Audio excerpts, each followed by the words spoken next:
pour ce point de presse tant important pour le Mali et pour le nord du Mali en particulier. Avant tout propos, pour rappeler aux uns et aux autres que la lutte n'a pas commencé aujourd'hui, je m'associe à tout ce qui a été déjà dit par mon grand frère Aboubakry Noiga et je demande en plus une minute de silence à la mémoire du professeur Ousbeiti Ag Akado, s'il vous plaît.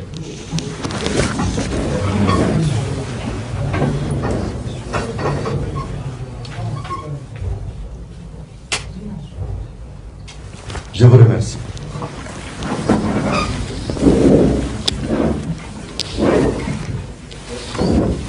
C'est l'occasion de prier pour le repos éternel et en paix de toutes les victimes civiles, militaires et même étrangères. Mesdames et messieurs les hommes de la presse, nous vous remercions pour tout le relais dont vous avez été les véritables vecteurs pour que le Mali soit là où il est aujourd'hui. Sans vous, c'était infini pour le Mali depuis très longtemps. C'est pourquoi nous allons compter sur votre professionnalisme, sur votre sens élevé du patriotisme pour que ce point de presse puisse édifier la nation malienne, surtout dans les différentes langues nationales, et pouvoir atteindre également la communauté internationale de façon crédible et audible. Sur ce matin, nous sommes réunis pour parler d'un certain nombre de points, à savoir la mise en application de l'accord de façon accélérée à travers une feuille de route qui est décriée. On est également en droit de se poser la question par rapport à des décisions qui sont prises pour des zones de sécurité dans le Gourma. Nous sommes en droit de nous poser des questions par rapport à un conseil consultatif dont la composition est inimaginable, mais pour nous, une très bonne chose parce que c'est la preuve concrète de quelque chose dont je vais vous parler tout de suite. Et enfin, il faut qu'on parle également de notre pays, de la partition programmée de notre pays à travers un accord qui ne dit pas son nom, l'accord pour la partition et le fédéralisme au Mali. Mais mesdames, mademoiselles, messieurs, nous allons comprendre pourquoi ce matin il était important que nous fassions ce point de presse. Et c'est parce que vous avez rencontré plusieurs fois beaucoup de personnes parlant au nom du Nord. Nous les respectons tous. Nous respectons nos aînés qui ont tout ce temps fait le combat depuis les années 90 jusqu'à aujourd'hui. Ce n'est ni pour nous la prétention de prendre la place de quelqu'un, ce n'est ni pour nous la prétention de remplacer une organisation, ce n'est ni pour nous la prétention de résoudre tous les problèmes du Mali. Non, nous avions le devoir de nous sacrifier pour notre pays. Nous ne sommes pas là également pour parler exclusivement que du Nord. Notre souci a toujours été le Mali, un et indivisible. C'est pourquoi les jeunes de Gao se sont battus, corps et âme, les mains libres, bravant la poussière, la chaleur, la mort, pour défendre le drapeau du Mali. Nous sommes dans la même perspective. Donc, ce matin, il est important de rappeler que nous ne sommes pas également là pour combattre une ethnie par rapport à une autre. Nous ne demandons pas de ségrégation, nous ne demandons pas de favoritisme, nous ne faisons pas de l'aumône, nous nous rassurons, nous nous affirmons, nous défendons la patrie malienne parce que nous sommes sûrs et certains que l'avenir nous appartiendra. Personne ne viendra se battre au Mali à notre place. Personne ne pourra délivrer le Mali à notre place. Donc nous sommes obligés aujourd'hui, les Maliens, de nous battre pour le Mali. Ça va vous paraître paradoxal, mais reconnaissez qu'au nord du Mali, on est aujourd'hui enclin à indexer une communauté, en particulier les Touaregs, mais détrompez-vous. Aujourd'hui, l'écrasante majorité des Touaregs du Mali sont meurtris, sont déçus, sont maltraités, sont misérables par rapport à ce qui se passe au Mali. Et c'est une minorité, dans une petite localité au nord du Mali, qui sème la zizanie au Mali depuis 1963. Alors, il n'est pas question pour nous de céder à l'amalgame. Non, nous savons faire la part des choses. Parce que tantôt nous allons parler de régionalisation, de découpage territorial, nous allons dire qu'ils ont donné plus de place à des Touaregs ou à des Arabo-Touaregs ou à des Arabes. Ce n'est pas parce que nous sommes contre les Touaregs ou parce que nous sommes contre les Arabes. Mais c'est parce que cette minorité qui est aujourd'hui la super puissance qui fait trembler le gouvernement, les différents gouvernements maliens, est en train de damer le pion sur l'écrasante majorité de ces Touaregs et même des sédentaires noirs ou nomades du nord du Mali. Alors, nous allons dire également que nous n'avons rien contre les Arabes et certains, nous savons depuis les temps de nos empires, ont collaboré avec nous. Mais quelqu'un qui ne combat pas une situation est complice. C'est pourquoi nous sommes obligés, quand on parle, on ne peut pas rentrer dans tous les détails, mais au fond de nous, nous faisons la différence entre les Touaregs, nous faisons la différence entre les Arabes, et nous savions qu'avec la plupart de ces Touaregs et la plupart de ces Arabes, nous avions un trait d'union, un trait commun, c'est le Mali, et ils sont tous maliens autant que nous. Mesdames, mademoiselles, messieurs, sur ce, c'était pour mettre tout le monde à l'aise que nous avions un but recherché. Alors, pour venir à la mise en application accélérée de l'accord d'Alger, nous sommes obligés de vous rappeler un tout petit peu qu'est-ce que c'est que l'accord pour la paix et la réconciliation au Mali issu du processus d'Alger. Voilà le vrai nom de cet accord. Mais malheureusement, cet accord qui a été signé le 15 mai et le 20 juin 2015, pour une durée de 18 à 24 mois maximum, aujourd'hui n'a pas atteint 40% de sa mise en application. 5 ans après sa mise en application, nous avions enregistré dans notre pays plus de 5000 morts civils et militaires. 5 ans après sa signature, plus de 900 écoles fermées. 5 ans après la signature de l'accord, plus de centres au Mali. Le centre du Mali dévasté, plus de 400 villages effacés de la géographie du Mali. 5 ans après la signature, aucun espoir pour les Maliens. Alors, posons-nous la question, est-ce qu'on est en droit de respecter cet accord? Posons-nous la question. Même si on nous dit que c'est un accord pour la paix, mais est-ce que réellement c'est un accord pour la paix? Il faut se poser la question. On dit accord pour la réconciliation. Est-ce que c'est réellement pour la réconciliation? On verra. On verra dans le contenu. L'accord, il est flou. L'accord peut être sujet à multiples interprétations. L'accord, il faut le comprendre.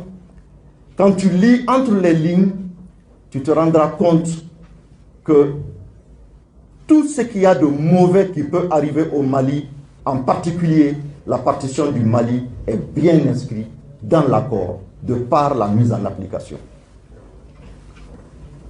Et pour ne pas beaucoup m'appesantir sur l'accord et pour ne pas monopoliser trop le temps, on ne peut pas rentrer dans tous les détails.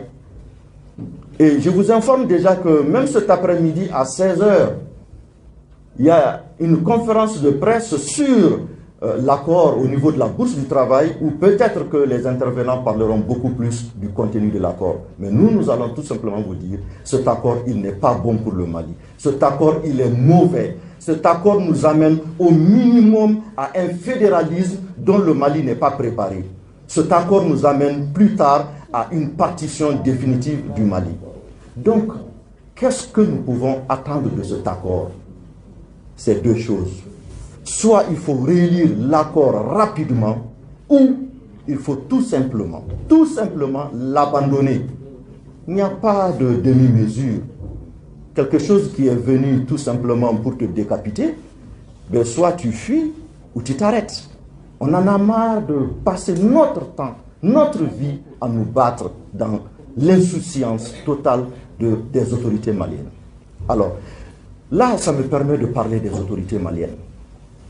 Vous savez, nous, les populations du Mali, en général, nous avions été trop patients. Nous avions toujours pensé à nous, mais pas au Mali. Nous n'avions jamais imaginé que l'État du Mali, c'est d'abord nous. Chacun pense que l'État, c'est ceux qui dirigent. Mais si les gouvernés ne sont pas là, les gouvernants n'existeront pas. Nous avions abandonné notre pays, nous les Maliens. Nous avions pensé que la crise est une crise pour les nordistes. Mais nous sommes dans une crise existentielle du Mali. Nous l'avons dit en 2016, le Mali joue une crise existentielle. Mais personne n'a voulu nous croire. Heureusement qu'il n'est jamais trop tard pour bien faire. Je dis nous les Maliens. On aurait pu interpeller nos gouvernants depuis au temps de Alpha Oumar Konaré. Je vous le dis, qui ne s'inscrit dans aucune logique. Les décisions ont été prises juste pour pouvoir garder le pouvoir. Et ça, c'est une de leurs habitudes. Tous ces dirigeants, pour garder le pouvoir, sont prêts à prendre n'importe quel genre de décision. D'où la création de certaines régions qui aujourd'hui encore ne sont pas opérationnelles, pendant qu'au même moment, on nous tire par tous les côtés pour que 2 régions du nord du Mali soient à 100% opérationnelles. Récent IBK, Ibrahim Boubacar Keïta, il y a une phrase que je ne pourrai jamais oublier. Lorsque nous l'avons interprétée en 2016, précisément en juillet 2016, lorsque nos braves frères, combattants, militants, patriotes de ce pays à Gao ont marché pour dire non à la mise en application de l'accord, non aux autorités intérimaires. 3 d'entre eux ont perdu la vie et plusieurs dizaines sont restés gravement blessés. Dire qu'on n'a pas compris que l'accord est venu pas pour résoudre nos problèmes, mais pour nous tuer, justement. Ça, c'est IBK. Mais personne n'en a fait son problème. Nous avons pensé que c'est l'État qui doit résoudre ce problème. Ou c'est IBK qui doit résoudre ce problème. Non, ou ce sont les nordistes qui doivent résoudre leurs problèmes. Je suis désolé. Nous avions entendu des gens dire, mais il faut leur donner le nord. Il n'y a rien au nord. Mais est-ce que oui, est le problème? On n'a pas besoin. Une patrie, une nation. Le nord du Mali, un jour, si les Maliens ne veulent pas, ils seront dépendants du nord du Mali. Si les Maliens ne se lèvent pas aujourd'hui pour défendre leur pays, un jour, le sud va être vassalisé parce que le nord ira comme une flèche au sens réel du terme, vers le développement. Et le nord va piétiner lourdement. Pour éviter cela, puisque le sud du Mali a toujours pris toute toutes les mesures qu'ils pouvaient prendre pour aider les populations du nord du Mali. C'est pourquoi aujourd'hui, en retour, nous devrons nous battre pour que tout ce qui est au nord revienne au sud également. Voilà la logique. Le nord du Mali, comme au centre du Mali, il y a des gisements inimaginables. Il y a tout ce qu'il faut développer. Il y a tout ce qu'il faut pour que le Mali soit un modèle à travers le monde. Pourquoi vous allez abandonner une partie de votre pays par peur de vous battre, par peur de faire la guerre, par peur de mourir, alors que vos petits-enfants n'auront pas de terre, n'auront pas de place, n'auront aucun avenir. Et ça, c'est parce qu'on est encore, on a de l'espoir. Sinon, cette situation ne durera pas plus de 5 ans. Donc, ils ne sont pas, à plus de 10% des populations du nord du Mali se retrouvent avec autant de cercles, autant de régions, et qui par finir, si on fait un petit calcul, si on a 40 députés au nord, peut-être que c'est maximum les 8 qui seront des sédentaires. Comment vous pouvez imaginer cela pour des gens qui représentent 90% de la population? Et comment concevoir que tous ceux qui meurent pour le Mali, les sédentaires, qui ont tout donné pour ce pays, à Bamako comme à l'étranger, comme au nord, c'est eux qui sont marginalisés, c'est eux qui sont mutilés, c'est eux qui subissent toutes les maltraitances du monde.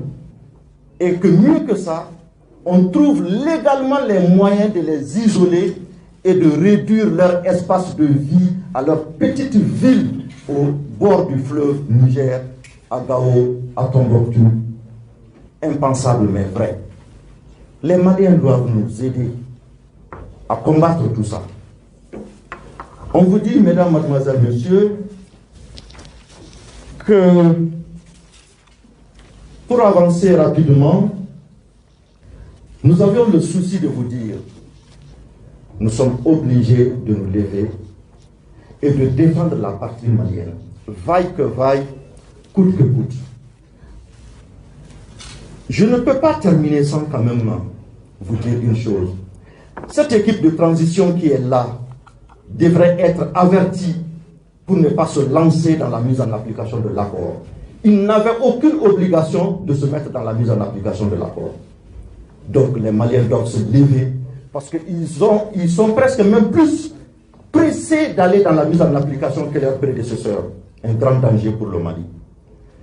Je vais vous dire que nous, les sédentaires au nord du Mali, nous avions également besoin, s'il y a des régions à créer, pourquoi pas que Ansongo soit une région, que Bourem soit une région, que Bamba soit une région. Pourquoi pas plus d'autres. Et enfin, c'est une revendication que nous avons déjà faite, sur laquelle nous allons revenir. Mesdames, mademoiselles, messieurs, je termine en vous disant, il faut que je parle à la communauté internationale. Nous savons qu'il y a une complicité dans la situation du Mali aujourd'hui. Ils sont complices de ce qui se passe. Ils sont complices de la CEMA. Ils sont complices des décisions illégales, illégitimes, et qui vont à l'encontre de l'intérêt du peuple malien. Nous leur demandons de faire énormément attention. Parce que contrairement à ce que les gens pensent, j'insiste là-dessus, nous sommes des musulmans, nous sommes dans un pays musulman à plus de 90%. Et nous, ça ne nous gêne nullement que le Mali soit un pays islamique. Ça ne nous gêne pas, je le dis, je l'affirme. Ça ne nous gêne pas, qu'on ne vienne pas nous imposer une partition de notre pays. On est prêt à tout. On est prêt à pactiser avec le diable pour que cela ne se passe pas. Que ce soit au sud du Mali, au centre du Mali ou au nord du Mali. Nous allons pactiser avec le diable, mais nous n'allons pas accepter la destruction de notre pays. Je vous remercie.